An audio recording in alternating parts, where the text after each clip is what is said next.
Hello friends, मैं आपका दोस्त डॉक्टर सुनील कुमार और आप देख रहे हैं डॉक्टर कुमार एजुकेशन क्लिनिक। आज हम बात करेंगे एक ऐसी एक्सरसाइज के बारे में जो सब लोग कर सकते हैं, हर एज में कर सकते हैं और सबको उसका क्लिनिकल बेनिफिट होता है। उससे आपकी हेल्थ सस्टेन होती है और आपकी जो बीमारियां हैं उसको ठीक करने में भी वो काफ़ी हद तक मदद करता है और बहुत ही इसेंशियल है और सबके लिए ज़रूरी है।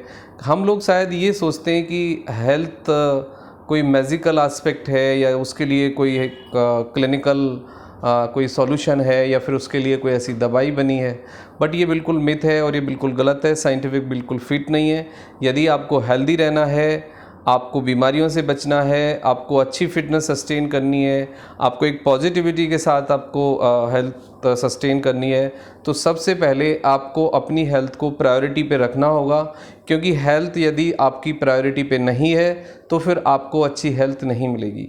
अच्छी हेल्थ के लिए एक क्लियर कट कॉन्सेप्ट है साइंटिफिक कि आप प्रॉपरली टाइम से खाना खाएं, अच्छे से खाना चबा के खाएं, अपने खाने में प्रोबायोटिक ग्रीन रेड वेजिटेबल्स शामिल करें और जितना हो सके नेचुरल फूड खाएं, प्रिजर्वेटिव पैक्ड फूड इन सब से बचें और किसी भी तरह के नशे से बचें। सेकंड लेवल है कि आप अच्छी नींद लें और एक डिसिप्लिन के साथ पूरा अपना टाइम टेबल के साथ आप अपनी लाइफ को मूव करें। और उसके साथ साथ एक जो सबसे इम्पॉर्टेंट पार्ट है वो कि एटलीस्ट आप 30 to 40 मिनट्स या 25 to 50 मिनट्स पर डे आप वॉकिंग ज़रूर करें। यदि आप रेगुलर डेली बेसिस 20 से 30 मिनट और 25 से 50 minute according your age and your health and your requirement और योर स्ट्रेंथ आप 25 मिनिमम और मैक्सिमम 50 मिनट यदि आप डेली वॉकिंग करते हैं और यदि आप ब्रिस्क वॉकिंग करते हैं यानी माउथ क्लोज करके नेज़ल ब्रीदिंग करते हैं, आप नोज़ से ब्रीथ लेते हैं और आप लंबी ब्रीथ लेते हैं रनिंग के साथ, तो आप अपनी बॉडी को बहुत सारे क्लिनिकल बेनिफिट प्रोवाइड करा सकते हैं। और वॉकिंग का जो क्लिनिकल रिसर्च हुई है, डेली बेसिस वॉकिंग के अपने बहुत बड़े क्लिनिकल हेल्थ बेनिफिट होते हैं जो कि साइंटिफिक प्रूवन है। अब मैं एक एक करके आपको वॉकिंग के हेल्थ बेनिफिट बताऊंगा और आप क्लियरली उसको समझें। बट आई एम रिक्वेस्टिंग कि डेली बेसिस और कोई एक्सरसाइज ना कर पाएँ और कुछ करें ना करें तो at least half an hour daily walking ज़रूर करें और खुली हवा में पेड़ों के बीच में जाके वॉकिंग करें जहां बहुत अच्छी ऑक्सीजन होती है। क्योंकि आप यदि वॉकिंग करेंगे तो आप ज़्यादा ऑक्सीडाइज करेंगे बॉडी को, कार्बन डाइऑक्साइड रिलीज़ करेंगे और ऑक्सीजन इनटेक करेंगे। और जब आपके बॉडी को सफिशिएंट ऑक्सीजन मिलेगी तो आपके टिश्यू, आपके सेल्स के लेवल पे कम डेड होंगे, वो ज़्यादा एक्टिव रहेंगे आपके सेल्स, आप सेलुलर लेवल पे ज़्यादा एक्टिव और फिट रहोगे। और जब आपकी बॉडी को सफिशिएंट ऑक्सीजन मिलेगी तो आप एक अच्छी बेटर इम्यूनिटी और एक बेटर मेटाबॉलिक फंक्शन के साथ आप अपनी बॉडी को आगे सस्टेन करेंगे। तो सबसे पहले यदि आप रेगुलरली वॉकिंग करते हैं तो आपको depression, migraine, anxiety, insomnia, mood disorder, sleeping disturbance, ये सब 50% कम हो जाएंगे। यदि आपको इनमें से कोई बीमारी है तो वो बीमारी आपकी इमीडिएटली ठीक होनी शुरू हो जाएगी। 50% उस प्रॉब्लम में आप सुधार देखेंगे। और माइग्रेन डिप्रेशन वाले पेशेंट जो होते हैं उनको दिमागी थकान बहुत जल्दी होती है, उनके नर्व्स कमज़ोर हो जाते हैं, उनके न्यूरॉन्स कमज़ोर हो जाते हैं। यदि आप वॉकिंग करते हैं और अच्छी ऑक्सीजन लेते हैं तो आपको ऑक्सीडेशन होगा और अच्छी ऑक्सीजन के कारण, नेज़ल ब्रीदिंग के कारण, आपके जो नेज़ल कैविटी है उसके क्लीन होने के कारण आपको ज़्यादा ऑक्सीजन मिलेगी और आपको दिमागी स्वास्थ्य इम्प्रूव होगा। और उसके साथ साथ जो भी आपको मेंटल इशू हैं, दिमागी तनाव के कारण या फिर और कंडीशंस के कारण दिमागी कमज़ोरी जो पैदा हुई है या फिर आपको कोई अंडरलाइन डिसीज़ है, तो उसमें भी आप देखेंगे कि ग्रेजुअली आपको फ़ायदा होगा, एक पॉजिटिविटी आपको आएगी और आप ग्रेजुअली ठीक हो जाएंगे। उसके बाद आता है फिजियोलॉजिकल लेवल पर। यदि हम डेली बेसिस वॉकिंग करते हैं तो हमारा मेटाबॉलिक रेट बहुत अच्छा रहता है, उससे हमें अच्छे से भूख प्यास लगती है, अच्छे से डाइजेशन होता है, अच्छे से हमारे फूड का एब्जॉर्प्शन होता है, फिर हम जो भी खाते हैं वो अच्छे से मेटाबॉलाइज होता है। और जब अच्छे से एब्जॉर्प्शन होगा तो हमें न्यूट्रिशन, विटामिन्स और जो हमें डेली बेसिस न्यूट्रिशन चाहिए बॉडी को, उसकी डेफिशिएंसी नहीं होगी।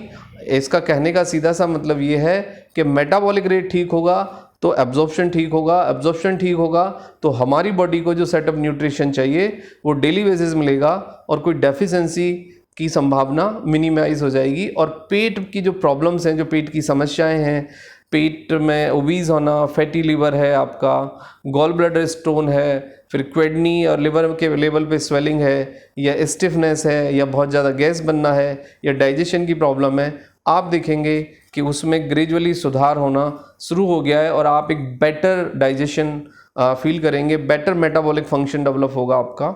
उसके बाद जो सबसे इम्पॉर्टेंट चीज़ है, जब आप वॉक करते हैं और ब्रीथिंग को आप रेगुलेट करते हैं तो आप अपने ब्रेन को अपनी बॉडी के साथ कनेक्ट करते हैं। जैसे जैसे ब्रेन बॉडी का कनेक्शन इस्टेब्लिश होगा, जैसे जैसे आप नेचर के साथ कनेक्ट होंगे तो आप बहुत बेटर फील करेंगे। आपका जो मेटाबॉलिक रेट है और जो आपका नर्वस सिस्टम है उसके अंदर एक कोऑर्डिनेशन इस्टेब्लिश होगा, जो कि आपके बॉडी के मेटाबॉलिक, एनाबॉलिक और कैटाबॉलिक और जितने भी न्यूरोलॉजिकल फंक्शन है, हार्मोनल सिक्रीशन है, दैट विल कनेक्ट एंड एक अच्छे से कनेक्शन इस्टेब्लिश होगा। और जैसे कनेक्शन इस्टेब्लिश होगा तो फिर आपके बॉडी के और फंक्शन भी धीरे धीरे ठीक होंगे और बेटर होंगे। डिजीनेस को कम करेगा वो, ऑस्टियोपोरोसिस और एजिंग की जो संभावना है, यानी कि जो हमारी एजिंग है, जो हमारा बुढ़ापा है, जो ऑस्टियोपोरोसिस यानी जो जॉइंट की, मसल्स की, नर्व्स की जो प्रॉब्लम है, उसके अर्ली होने की संभावना कम हो जाएगी। आजकल देखा जाता है कि 35 के बाद ऑस्टियोपोरोसिस, ऑस्टियोपेनिया और जॉइंट पेन, स्वेलिंग, स्टिफनेस ये सब शुरू हो जाता है। मतलब बाद इफेक्ट बॉडी में बढ़ जाता है, बॉडी में एडिमा आ जाता है, हम फैटी हो जाते हैं। इन सब से भी आप बच पाएंगे यदि आप रेगुलरली वॉकिंग करते हैं तो। उसके बाद रेगुलर वॉकिंग से आपकी मेमोरी इन्हांस होती है, आपका ब्लड शुगर कंट्रोल होता है, आपका TGL कंट्रोल होता है, कॉर्नरी आर्टरी डिसीज़ की जो संभावना है वो कम हो जाती है, ब्लड प्रेशर को रेगुलेट करने में वो मदद करता है, फैटी लीवर को रिड्यूस करता है और आपके बोन्स की, मसल्स की और नर्व्स की जो कनेक्टिविटी है, मोटिलिटी है, वो बेटर होती है। ये क्लिनिकली प्रूवन है। यदि आप 30 मिनट मिनिमम और मैक्सिमम 50 मिनट यदि डेली बेसिस आप वॉक करते हैं तो आपके बीमार होने की और लाइफ स्टाइल डिसीज़ की जो संभावना है वो 60% कम हो जाएगी। और यदि आप कोई लाइफ स्टाइल डिसीज़ के साथ ग्रसित हैं तो आपको लाइफ स्टाइल डिसीज़ को ठीक करने में, इवन क्योर करने में, इवन ट्रीट करने में, मैनेज करने में आपको 50 से 60% मदद मिलेगी। तो क्लिनिकल रिसर्च से प्रूव हो गया है कि walking is a best exercise, is a best medicine, is a best food. यदि वॉकिंग आप रेगुलरली करते हैं तो उससे आपको बेस्ट एक्सरसाइज के साथ साथ वो आपको जो इसेंशियल फूड है आपके लिए वो प्रोवाइड कराता है, दैट इज़ ऑक्सीजन। और जो आपकी बॉडी में टॉक्सिन्स का एक जमावड़ा है, यानी कि जो कार्बन डाइऑक्साइड है, उसको रिलीज़ करने में मदद करता है वॉकिंग।